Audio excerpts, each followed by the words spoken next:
नाजरीन, आप देख सकते हैं हमाम की दुकान है और ईद की वजह से लोगों का रश लगा हुआ है। हर बंदा बाल कटवाने के लिए अपनी बारी का इंतजार कर रहा है। इतने में ही एक नीली शर्ट और सर पे कैप पहने एक डाकू हमाम की दुकान में दाखिल होता है, जिसने अपने हाथ में खतरनाक सामान पकड़ा हुआ है। उस खतरनाक सामान के जरिए उसने हर एक को लूट लिया। कम से कम 10 लोग हमाम के अंदर बैठे हुए हैं। डकैत के हाथ में खतरनाक सामान देखकर सबके सब लोग आराम से बैठे रहे। किसी की हिम्मत ना हुई मजामत करने की। हमाम के अंदर कम से कम 10 लोग मौजूद हैं। क्या इनको इस डाकू के साथ मजामत करनी चाहिए थी या नहीं करनी चाहिए थी?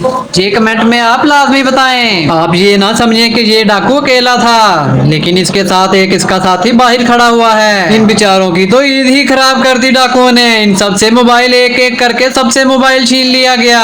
अब ईद वाले दिन इनको मोबाइल से महरूम रहना पड़ेगा।